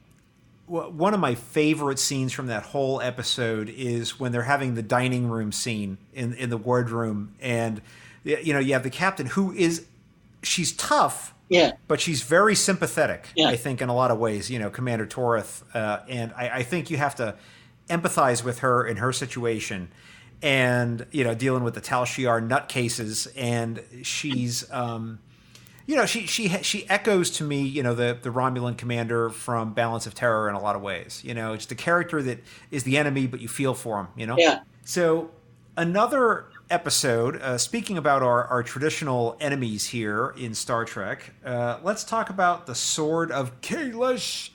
a Deep Space Nine episode, if I remember correctly, where we have Worf being drafted by some old Klingon warriors to find this amazing historic relic and to bring it back to the Empire in a glorious campaign of which songs will be sung.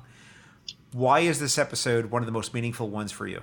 Now, correct me if I'm wrong, Worf and Jadzia are both recruited. Yes, absolutely. And she goes along for the ride. At this point in the show, you're getting not really close to the end, but it's not the first adventure that Jadzia has gone on with the Klingons. You've seen them interact and play around a little bit. So the curveball that it throws at you, in the episode where you start looking at the episode as, oh, it's just another adventure episode. They'll have to fight some kind of people and they'll have to get the sword back. And at the end, it's just them zooming back into DS9. That's the way you think the episode goes. But instead, it becomes a metaphor about idol worship. And the line that is connected and often abused, even in my home country of India, of religion being used as a medium to gain power in politics. Because you think it starts out as a fun adventure story, like an Indiana Jones adventure story. You're like, Worf and Jadzia are going to find this sword. Yeah, the Klingon Holy Grail. Right. And I'm thinking, oh, yeah, that's going to be the 45 minutes, right? I'm ready for this. So the reason why Sword of Kalis is so meaningful to me is because it throws a curveball on the idea of an adventure story. It starts out as being an adventure story because you think, oh, wait, it's Worf and Jadzia just going in space and trying to find a sword. It's going to be a fun Indiana Jones story. Let's watch it. I'm ready to see all those battlet fights with aliens. And about halfway, or actually a little before halfway through the episode, you see that they find the sword. And you go, wait, what's happening right now? And within a few minutes, you find out that they even found Kalis. And where that story goes from there, to them figuring out, oh, wait, this is Kalis. We found Kalis. And how the Klingon worlds are shaken up because they found their God. They found their Jesus Christ. And to Worf learning the truth about who Kalis really is. And that he was mainly put there so people can continue to keep the peace, if you will, and they can have that ideal to aspire to. It's a lot of what Hindu politics is, or at least religious politics in India is people fighting over holy sites and fighting over idols and fighting over where temples are supposed to be. We had so many race riots and religious riots in India. There is just so many examples to give, but there is an entire war that's still raging today over the site of a temple that used to belong to the site of a mosque, or I might have the other way around. It was supposed to be a mosque, which is the worship place of Muslims, and then eventually temple was erected on that land, and so many people have died just fighting over that one piece of land because they say, no, it should be a temple, no, it should be a mosque. And when you grow up in that kind of reality, and then you watch an episode about how these Klingons, the people of honor, and there's nothing more than an honorable death, and you find out they have this very Section 31 ethic within them. And that, it's great. Again, they wouldn't have done it on anywhere but DS9 because, like I said earlier, if the aspirations are the unstoppable force, DS9 again becomes the immovable object where it says, hey, these are the Klingons that we've shown you so far, but this is who Klingons really are. And are you still willing to give them the importance that they deserve? So when those religious parallels and the fact that, everyone has their own perfections and imperfections, especially peoples and culture and governments. Yeah, that's how the Sword of Kalis just touched me in so many places. One of the things I always think about whenever the subject of Worf comes up is that he has an idea in his head of what Klingons are, and he's that, but it has no bearing on what Klingons actually are. Right. He wants to be more Klingon than the Klingons. And that goes right back to TNG. I mean, we see Kempek being poisoned by the Duras. We see sort of these dishonorable, crazy Klingons at every opportunity. And Worf, who was not actually raised in the Klingon culture, in a Klingon environment, he has a very different idea. But the Klingons that we see that are raised that way are not like he thinks they should be. Mm-hmm. And there is a really good reason for that too, at least in my head, because I'm an immigrant. I have the privilege of living in a diaspora. I have the honor of being in a place that is not where I grew up. And some days I feel like I really want to show off my Indianness. If I'm in a crowd and there are 5 brown people who are Indian or South Asian, one of the first thing I'll think of is, hey, I am the most Indian person here. I've seen more Bollywood movies. I've know more about my culture. There is just an immediate need for me to just show off my Indianness. And I get that. When Worf does it, when he's like, I want to be more Klingon than the other Klingon people here. They don't get what Klingon is. I do. I understand that. It's a very deep connection that only specific people, I think, can relate to more than most people. Everybody can understand it. But if you're someone who's torn between cultures, like you move to another country or you move to another planet, you're raised by some different people, and yet you have this deep place that you need to be connected to. I get that, man. I relate to Worf a lot in that sense. Well, I think it's very clear, the through line between your own personal experience and Worf's experience as well. I think it's very clear, and I think our listeners are going to see it too. All I need is a bat'leth now to start fighting. And yeah, there you go. So speaking of fighting with a bat'leth, let's talk about another episode. Let's talk about the House of Quark. Yeah. Certainly a surprising episode, I think, to be on the list. So I'm eager to find out why it is an episode that is so meaningful to you. Quark ends up with a Klingon bride and has to go to Kronos to defend his honor. So tell me, why is this episode particularly meaningful? Everybody looks down on the Ferengis. And I had the benefit of watching DS9, not being really connected to the wider fandom. So every time I was watching, I was like, wait, these are my people. I know them. I have been raised by these people. I've been around people who say, oh, the only thing you need in life is money, and the only thing that's important is profit. They're like not to really say anything bad about my people, but a trait of a lot of Indian people is they really judge you by berate my people or insult them in any way. But a lot of what Indianness is, or being South Asian is, or the brownness part of my life is, a lot of people when I was growing up used to say, hey, what really in the world is important is all the money you make, or all the degrees you get, or how really smart you are as a person. That's all that matters. And when I looked at Ferengis, I was like, these are my people. I'm watching a shade of Indians that we Indians are too ashamed to admit to ourselves that there are those of us that do this a lot. So when I got to see a Rocky story for a Ferengi, someone who was pushed into a place, clearly the underdog, but also went from being a selfish, I want to brag, again, kind of with the theme of I am bragging, and now I'm in a real life situation about the very thing I was bragging about. And it goes from that to a Ferengi walking to his death, knowing he will die, and being the smartest person in the room. This is including some of the most powerful Klingons in the universe. Just how can you not relate to such an underdog? And when they're my people who have been overlooked or being made fun of the whole time, and you find a special connection to an alien race like the Ferengis, and then you see them really come into their own. I think House of Quark is really where Quark comes into his own, because it's the first time you see a Quark story that really becomes one of Quark. And it's just a very meaningful, wonderful, just a joyful underdog story, House of Quark.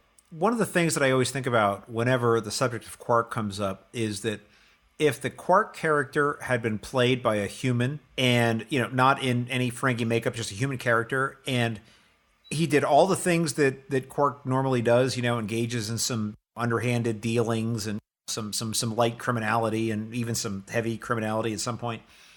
And you kept the same dialogue.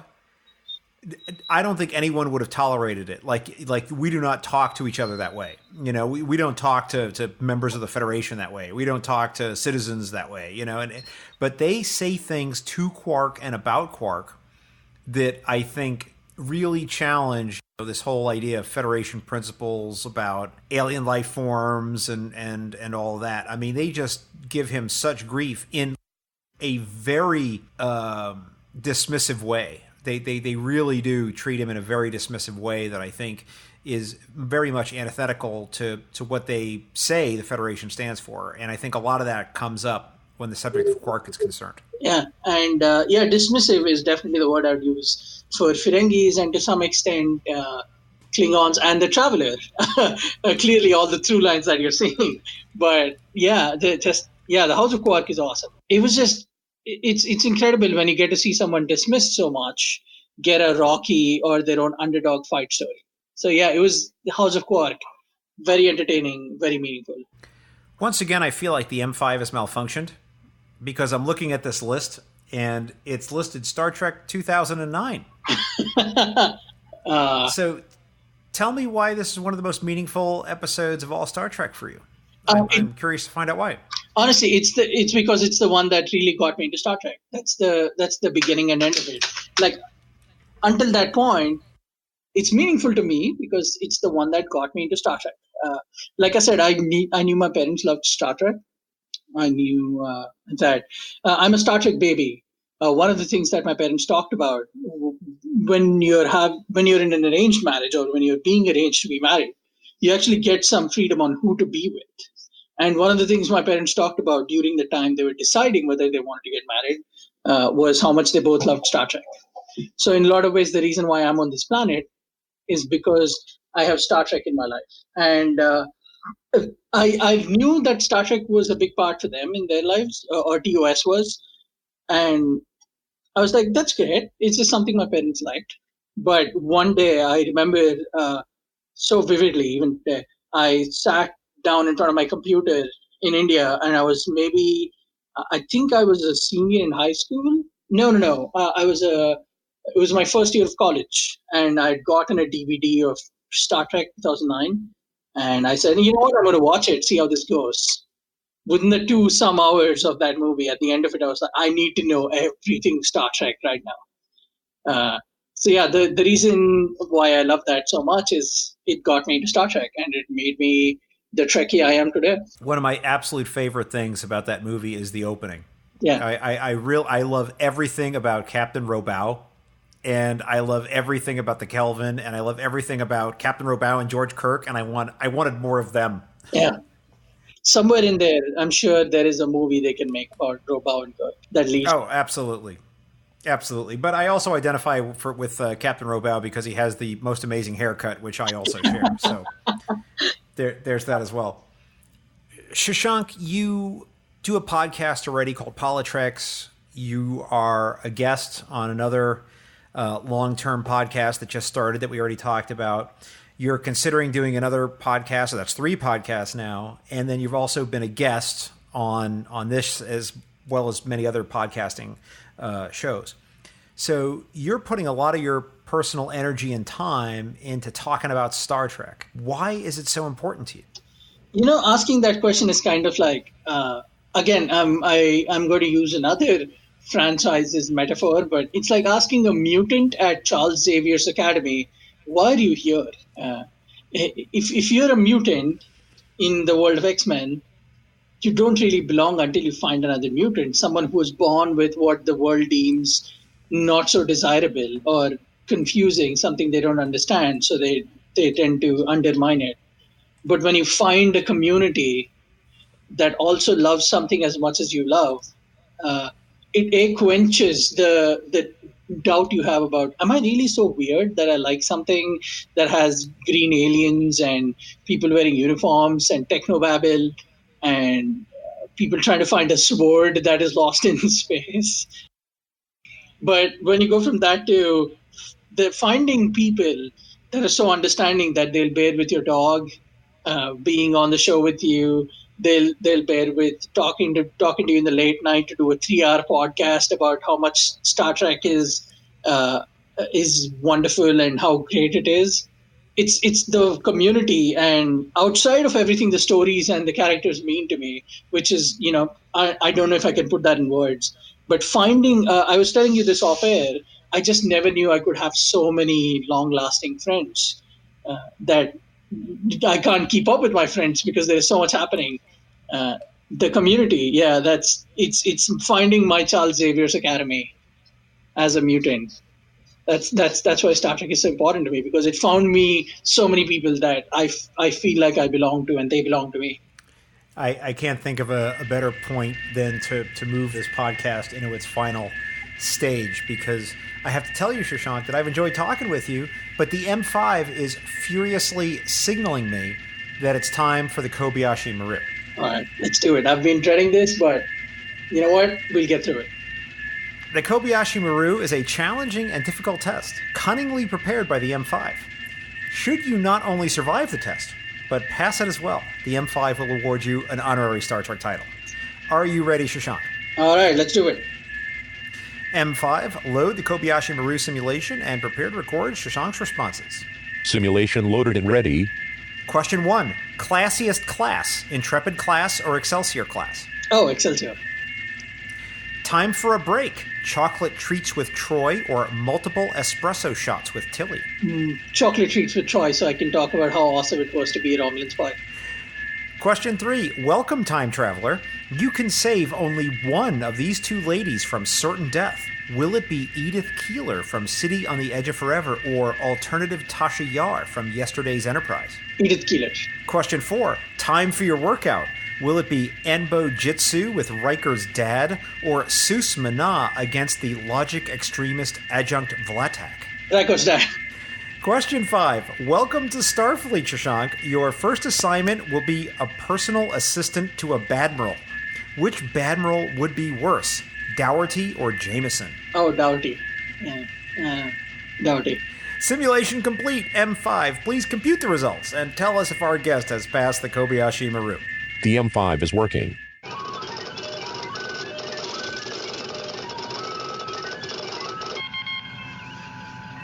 Shashank, I am pleased to tell you that the M5 has calculated that you have passed the Kobayashi Maru simulation. Congratulations, my man. Thank you. I'm honored. And now, the M5, who has analyzed your answers, will award you an honorary Star Trek title on behalf of our podcast. M5, what title shall we award our guest? Shashank is awarded the title of Holodeck Fiction Writer for the Tellarant Academy of Dramatic Arts. Yeah, that's my dream come true. I mean, all the money on my holodeck fiction and then move to Rise Up. Very good. Well, you're going to be working on Planet Tellar, and they're very demanding, and if they don't like your stories, man, they're going to give it to you. That sounds like Hollywood to me. All right, outstanding. Shashank, please tell people how they can get in touch with you if they want to continue the conversation. People can find me on @gutter_hero. That's GUTTER_HERO on Twitter. That's about the only social media I do. I talk Star Trek, Karate Kid, Teenage Mutant Ninja Turtles, Battlestar Galactica, just all these nerdy franchises that I love. And I'll do my best not to pester people, but every now and then I'll post about the comic books I'm working on and the writings that I'm doing. So that's where people can find me. I also do, as mentioned before, a political Star Trek podcast called Polytreks. You can find that on @Polytreks, POLITREKS on Twitter. And those are the two cool places you can find me, and hopefully a lot more by the time this episode airs that I can tag you in and link you. Shashank, thank you so much for being a part of Trek Profiles. John, this was a pleasure. I know this is a one and done deal, but I had a blast and it was a privilege being on Trek Profiles.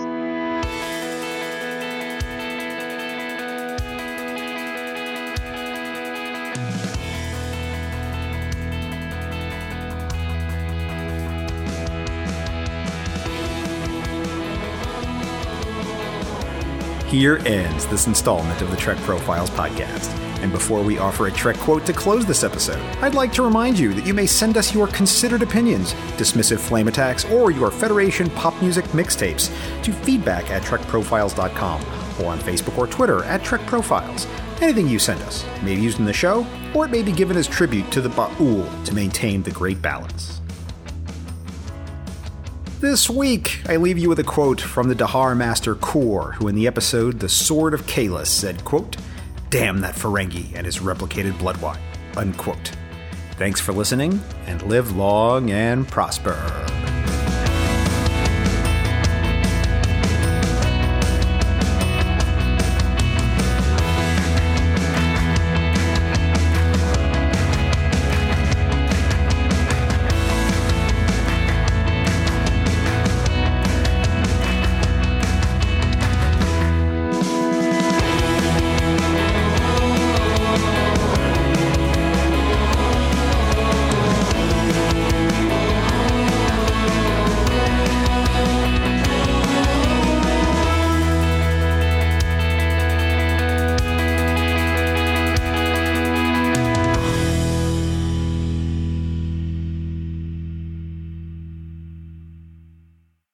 This handcrafted podcast is brought to you by Stars and Sky Media Lab. It's cosmic.